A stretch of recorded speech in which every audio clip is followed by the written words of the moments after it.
land of infinite. He stole the movie from Rock Hudson and Elizabeth Taylor and received his second posthumous Oscar nomination. I'm a rich boy. Me, I'm gonna have more money than you ever thought of having. Why, that's wonderful, Jim. In the period following his death, Warners were swamped with 8,000 fan letters for Jimmy each week. As the studio publicity machine kicked into top gear, it was careful to play down the coroner's inquest in case it tarnished the image of their golden boy. James Byron Dean, DOA, or dead on arrival at the hospital.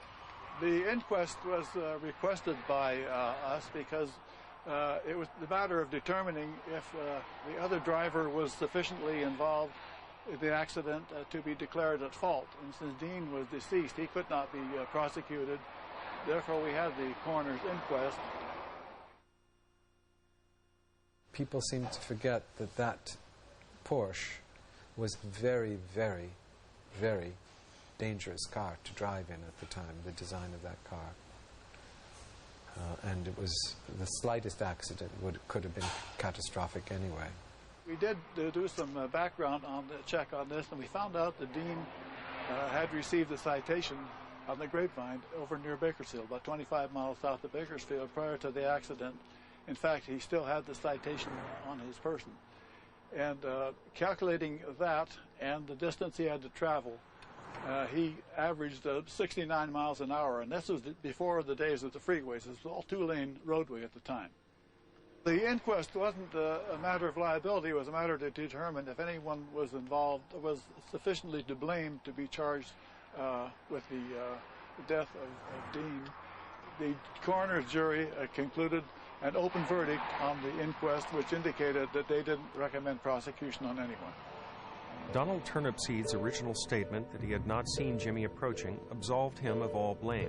He refused to ever talk publicly about the crash and died in 1995.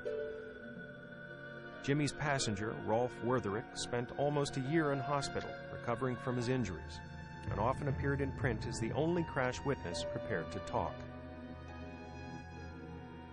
1950 Model Ford was coming at us. Suddenly the car swung out. Jimmy hit. My head slammed against the dashboard. My body was thrown out of the car. I passed out instantly. When I came to, I saw Jimmy lying limp, covered with blood, bones fractured, his neck broken. He was beyond help. Anyone's help.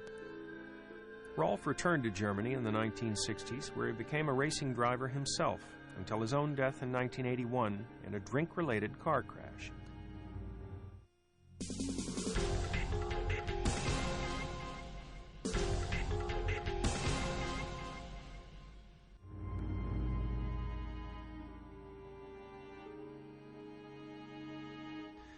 In the years following Jimmy's death, the tabloid press feasted off of tales of his suicide and of his ghost stalking the highway. Even Vampiro was accused of killing Jimmy by voodoo. That voodoo thing, that voodoo talk came about because of the comedic character that I played, a vampire on television. And of course the tabloids picked it up when Jimmy died and saying, made a big thing of it. Dead animals were left on my porch. I was followed by lunatics, and especially at the full of the moon, for about 20 years. That's why I'm so beautiful now. I've hardly slept. One bizarre rumor that tarnished Jimmy's memory is that his coffin was broken open on the eve of his funeral and his body tampered with prior to burial. There was a very strange thing. Jimmy told me during the making of Rebel Without a Cause that there was a young fellow hanging around who was very infatuated with him and kept wanting at least a kiss. Jack Simmons was a young man who appeared on the scene in my life and became my chauffeur. I didn't drive, and he had this old car, an old hearse, and he made himself very handy. Jack was gay, and we didn't have the word gay then. He was queer, and dramatically so. And Jack fell hopelessly in love with Jimmy, and then he became a pain in the ass. Excuse my vulgarity, I don't usually use words like that. But he did become obnoxious, and Jimmy would say to him, "Yeah, take your clammy claws off me," because Jack was forever clutching him with his, vulture-like claws, hungrily. They never had sex, of course. That goes without saying. The night before the funeral, the funeral parlor was broken into and the casket was pried open. Word had it that it had been a young man who'd come along with the group from Hollywood who'd gone and done that. And it left that to my imagination to figure out why and what happened. Jack said he was going to break open the coffin. When they said Jimmy was going to have a closed coffin, Jack said, I'm going to break it open and get what I never had. You're tearing me apart! Despite the attentions of scandalmongers, the artistry of James Dean remains untarnished to those who knew and admired him. He had a humanness about him that a lot of people identified with. That makes him special.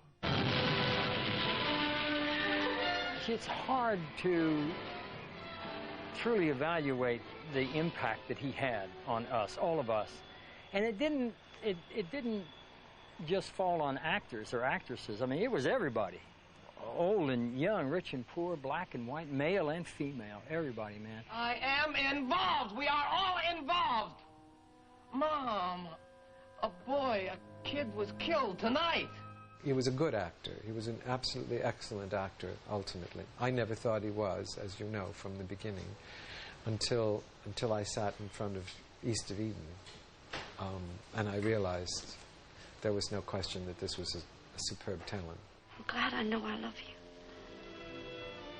Because now I know I wasn't imagining it all. I was even thinking I was bad. I love you even though I'm afraid of you. I just know this little kid. This little confused kid with messy hair and glasses that never stayed up and that were broken most of the time. And how much fun it was to sit in the back seat of a car and have his arm around me and be held and sing songs. And know that I was being protected by somebody who had no idea what he was doing.